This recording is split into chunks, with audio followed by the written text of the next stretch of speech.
Hello, Blake Bruning here from Trinity Whip Company, and today we're going to be going over one of the videos on the how to have the whip maker's eye, or whip making points of understanding enlightenment and or light, walks of light. So from here, we're going to look at a kangaroo skin. I know I got a black on black table, probably won't be the best. I might talk quick because this is going to be a long video if I don't.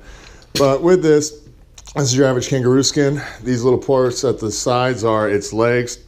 I already cut a little ring around this to smooth it up, or some parts of it. This is its tail, all right? Its arms are up here in these flanks. This is just the flank where its belly is. And then around here is about where the arms are. And then this is its neck, okay? Now, the hide, the way it's set up, and just because of the way the creature is there are stronger spots and there are softer spots and stretchier spots. Now, the stretchier spots are always around where the arms will be. All right, and where the legs are, because these get the most movement and traction and stretch, you know, because it's just the way the animal functions. So the tail and this center cut area on the back, where nothing really, you know, gets any action or stretch, is the strongest part of the hide because it doesn't get moved, thus causing a lifetime of stretch. So there are stronger parts of your hides and there are stretchier parts of your hides. And not only the stretchier parts can be strong, but they're usually weaker too. They're not as strong as this. They're not as strong as this. Now in this video, we're going to be kind of talking about a couple main methods on how to cut your strands out. And I don't mean how you cut it out. It's not important, you know, whether you use, I use a utility knife, but Joe Stray and other people use like box cutters. They use their own hands. You can use an Aussie cutter, a Denny Williams strander. It doesn't really matter what the tool is you cut your strands. This is not about what tool is important. What this comes down to is the major methodology of how to do this. Now, the more common method on YouTube, due to people like, you know, great artists like Bernie, you know, his method, is what they do is when they cut their strands out, again, it doesn't matter what you use with, they're going to cut, they'd probably, you know, cut these legs off and lop it off, and, you know, they just have this long circle, and then they would just keep cutting this whole hide into one long strand. All right, so it doesn't really matter how you do this, you know. I'll just show you what I'm talking about. It's like they'd have a piece of strand. See if you can see that at all. They have a piece of strand, and then they would just, you know, cut it all out as they run around this. Now, some people, all right, when you know how to cut by hand, they do things that I can't. Like I can't grow my fingernail out, my thumbnail, but they'll grow their thumbnail out, and then it will hook onto the outside of this. So as they insert their blade, and their thumbnail hooks in, it kind of acts as a gauge, and then they can just, by connecting that, they can just stay with it and just slice through really fast. All right, it's not really my methodology. I just have to cut through an eyeball and consistency and time allowed, but I'm just gonna cut a strand out really quick, just so we can get talking a little bit more about this. Now, so let's adjust this. So with this, I have one long strand, all right? Now imagine I took this whole hide and did this, and I just made one gigantic, hundreds of foot strand right now, like hundreds of feet of strand, right? And so I cut this up into different strands, and usually they want like 6 millimeters for a strand. When it's finally done, they may make 8 millimeters. You got to cut a lot thicker when you're, you know, in the flank, but either way, they'll cut it out like you're peeling an onion or an apple in one long strand. So that's one major method, okay? Now, as I said, there are different parts of this animal that are thicker than others. So the grain, or I'm sorry, stronger than others because it's not stretchy. So the grain will change. A lot of this area that's prime real estate will be your smoothest, strongest looking piece. Around the flanks, first of all, is where they get in a lot of fights and get scratches around the legs and flanks. And also, because it's used, the pore is a little bit different, and you can just see when it even gets stretched. You can see the difference in the material. All right, so one method is this. You just cut everything out in one long strand. You have like a couple hundred feet of strand, and then every strand you need, so you need one at 12 feet, you just cut one, slide it down, cut one, slide it down. You just keep cutting down these strands that are all this. First of all, they start off one width when you do that method. So like 1/12, let's say it was all, we'll just cut it easy, like 1 10 millimeter width. All right, I know they're gonna do 8, but they're gonna do 9, because they want 6 ultimately after stretch and prep, but let's just say it's 10 millimeters. So they'll have a 1 10 millimeter piece, and everything's 1 10 millimeter piece. The other method, unfortunately, I don't get to show you how I took this off, because I was in the middle of it when I decided, you know what, I should show you guys this method. But the other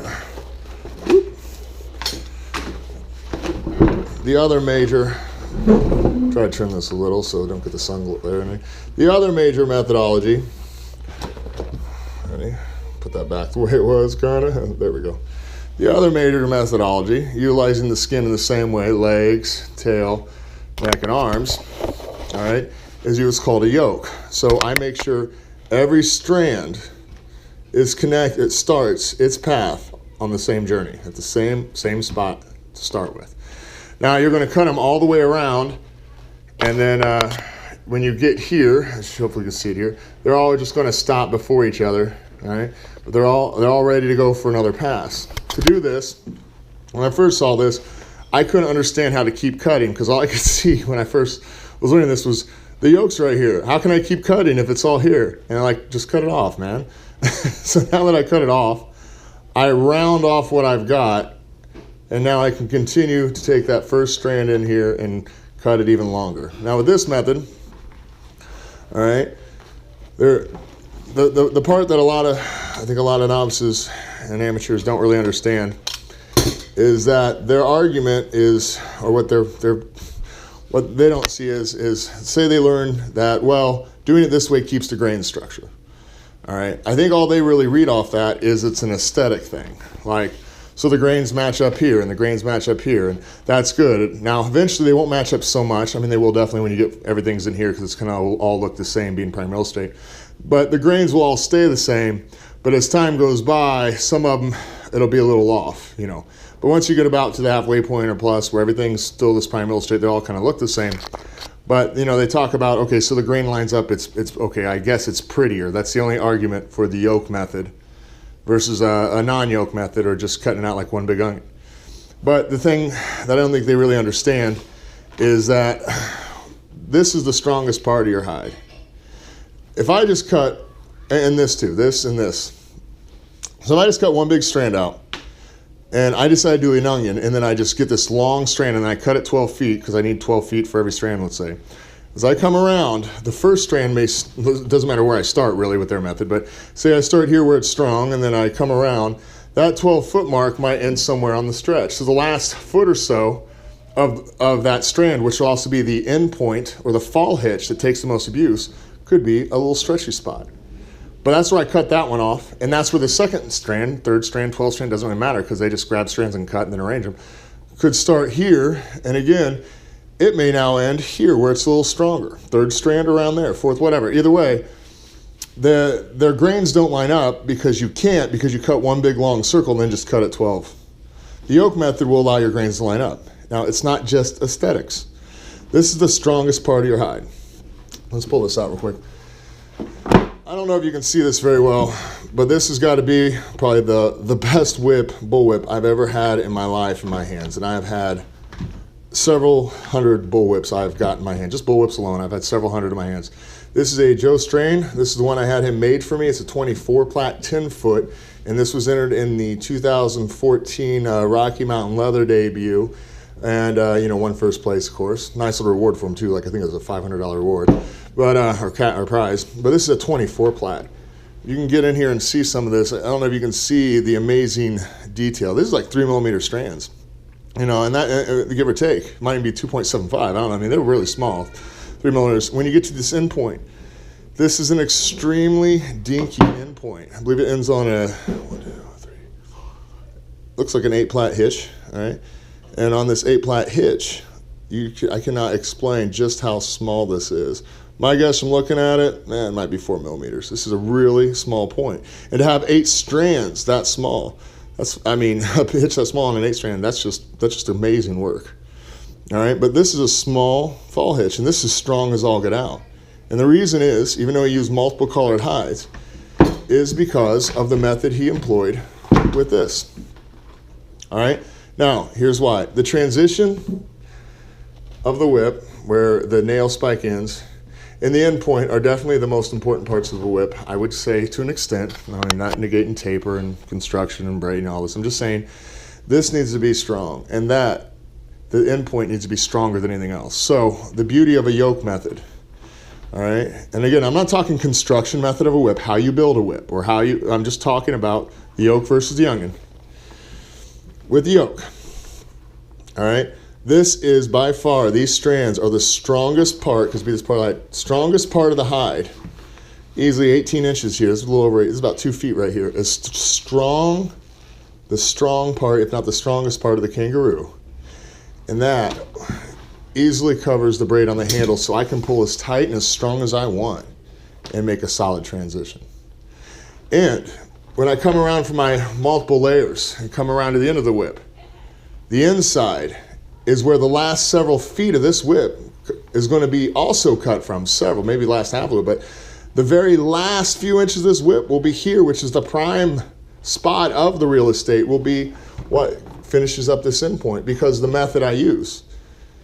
Because as I followed around and we get closer and closer to our 12-foot mark on these strands, all that last few feet are here. Not just one part's randomly here, one part's randomly there, one part's randomly here. It's all in here. The strongest part of the hide becomes the fall hitch. Now, a lot of people that, you know, argue about construction method, you know, you can make things the way you want. That's fine. I mean, I don't have I have no issue with any whip maker who makes things any way they want. Any way you want to do it, that's fine. Okay. Function is key. But I think a lot of times when they see this method, they see it as we're just talking an aesthetic issue when we talk about the ways to cut strands out. All right. There are only a handful of professional whip makers in the U.S. right now. Okay. There's only a handful. All right, I'm just thank the Lord that I'm one of them. Paul Nolan, me, I'm Blake Bruning, you know, Casey Tyler, Will and Megan, down at David Morgan. I mean, they make other things. I mean, they are kind of professional whip makers, but they're really professional leather crafters. But you can do it. People like Victor Teller, he was professional, and now he's more part-time. And, you know, there's a lot of people that do part-time. And again, professional doesn't mean a higher quality. All it means to be a professional is that all or most of your family's income that makes you survive comes from making whips. It doesn't mean you make a whip and sell it, okay? Now, it doesn't mean that a professional whip is better than a guy who just makes whips part-time or hobbyist or enthusiast, okay? I know a lot of people that only get to work on the weekends, and they make amazing whips, okay? So it's not about the amount of time you put in either. It doesn't even matter that that's unfortunately the only option you have for work, which would be kind of fun, but it's the fact that you make enough money. That's the definition of professional. I gave my daughter $5 to, you know, wear a t-shirt. That doesn't make her a professional model, you know, to wear a t-shirt, you know, for pictures. Doesn't make her a professional model, but she get $5 for it. It's not to insult in quality to say someone's professional, someone's not. All right, but there are only a handful of actual professional whip makers that can provide for their family while they do what they do. There's not a lot in America right now. Australia is a different thing, but there's not a lot. Now, there are a lot of whip makers in America that are doing leather. I think Thea, all right, there you go, Thea the Desert Minx, Thea Desert Minx, she's a professional whip maker. She makes a lot more than minis, and she does do you know, the Bruning method in a lot of ways. She makes phenomenal short whips. She makes tons of them. You know, she's a professional. I know I'm probably missing a few, but like I said, there's not a lot that actually just make their living making whips. But with this, all right, with this method, a lot of people that cut out in the youngin, and a lot of these amateurs are people that don't really understand things. And like I said, not saying this way is definitely better and the other way is wrong. I'm not insulting anyone or trying to make them do what I do. I'm just explaining. This is aesthetically better with the grain, but it's also functionally better because of the grain, because this is the transition and this is the core. So a lot of these other people that do a different method don't really understand that by using this method, the strongest parts are in the strongest area to make a more functional whip. It's not just aesthetics. It is functional artistry and making a more functional piece of art. Now, these people that cut it on a youngin, all right, they usually don't do a lot of cutting by hand. Again, not saying, oh, I cut by hand, I'm so much better, or someone isn't. All right, just because you even use a yoke doesn't mean you have to cut and prep by hand.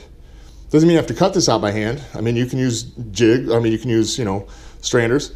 It doesn't mean I have to prep by hand. I do both by hand, but it doesn't mean you have to. I know a lot of people use jigs or strands. A jig's like a strand could be like a little wooden shelf, and then the strand goes in there, kind of like that. And then, you know, you have your hand grabbing the strand, but then your other blade goes wherever you want to go it. And there's little notches locked up. There's little notches locked up so that wherever I put my strand, like automatically it's 5 millimeters. So then I just cut everything down at 5. Or I get my 5.5 one out and I put that in, now it's 5.5. Or I get my 6 millimeter one out, put that in, slide the strand in.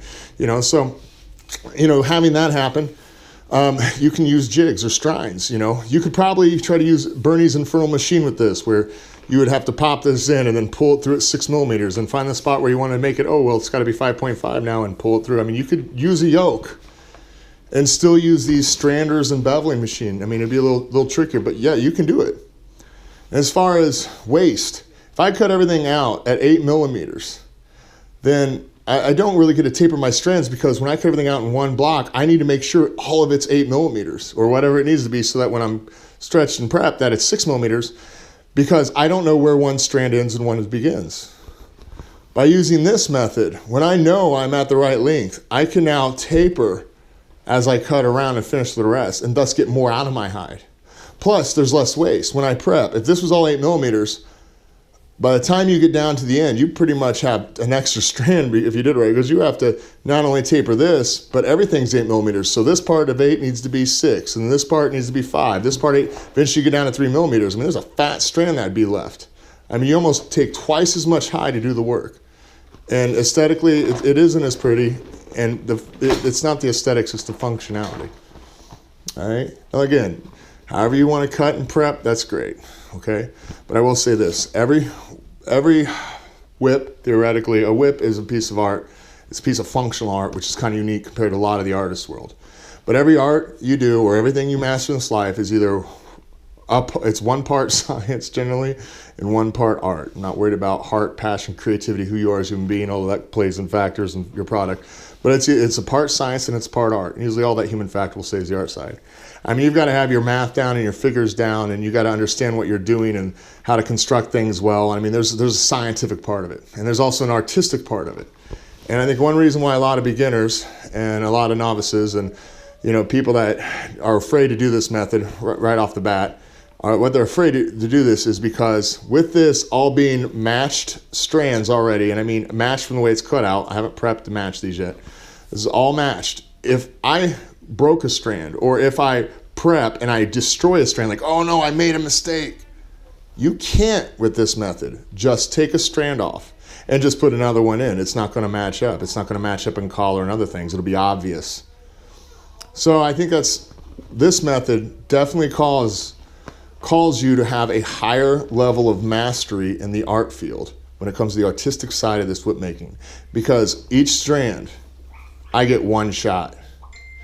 Each strand, I get one shot. I can't just be like, oh no, I lost a strand, I cut it off, I'll just throw another one in, or just throw it away. I didn't even have to cut it off, so I cut it off of. But then I grab another strand and put it in there, because that strand, you know, because I just had one big onion, I just cut extra strands and throw them in. So there are some advantages to doing the onion method, and that is one. You don't really care how your grains line up, all right? You don't really care how your grains line up. You just have one big onion, so if you have strands and in the stretching process it snaps somewhere, it's never a big deal, because you can just throw it away and cut a different 12-inch or 12-foot section, whatever you need. You can just start cutting and paste and cut and paste. And there is a little recyclability to it, because if I did do pour on one strand on a long overlay and I tapered a little too soon, you could put it in your pile and then use that for a belly somewhere else, because everything you're doing is using 6 millimeter method. It's not what we do. We don't do 6 millimeter strands when you do the yoke, and you know, the way you do it, use 4-strand bellies. So you got to learn to master your taper a lot differently. But either way, they will do that. You know, they will, you know, you can kind of recycle these little strands to an extent. And it doesn't really matter that it doesn't match up, because most of their stuff doesn't really match up when you look at the grain for that reason. Now, I'm not telling anyone that because of what I do, I'm a better whip maker. I'm not saying, you know, that, oh no, stay away from these other whip makers, or they're bad news bears, all right? I promise you that. All I'm saying is that the aesthetic difference in how they cut out is also a functional one. And like I said, the artistry on this, it takes art to do either method. You've got to have a certain amount of artistry. But there's a higher calling of artistry to have to do this, because like performing under stress or at a competition, that's what this is like compared to just, you know, doing something for fun, because you get one shot or you can ruin the set. Now you could get another skin in and try to match it up as much as you can and put it in. It's not that big of a deal, but I'm letting you know that has definitely caused a higher artistic level, because you don't really want to call in another strand. You don't want this to break off. This yoke is invaluable, not just because you're strands, but what you're going to do to finish this whip when it's all done. So again, this is Blake Bruning, And I'm not talking about how you cut your strands out with what's in your hand. I'm talking about the 2 prime methodologies. And like I said, to make something this beautiful like this Joe strain and this functional, it's not just an aesthetic reason to use a yoke. It's also a functional reason to use this yoke. But it is aesthetically more pleasing and functionally better in a lot of ways. But I'm not trying to insult anyone that doesn't do it. I'm just trying to hopefully spread that knowledge, spread that wisdom. And I'm not saying throw away your little hand Aussie stranders, okay? I'm not saying don't use Bernie's beveling machine, his infernal device, if you want to. Use what you want to use. I'm just saying you can still do what you guys have been doing, but just try it a different way, and you may find you'll make a more functional whip. All right? I hope this is informative. I hope you guys that aren't even whip makers will go home and look at your whips. And feel free to look at the grains and see if the consistency matches up. It can kind of help you see what your whip maker's doing. Again, it doesn't devalue your whip, all right? If it functions well and you love your whip, congratulations, you found a good whip maker. This is Blake Bruning of Trinity Whip Company. God bless.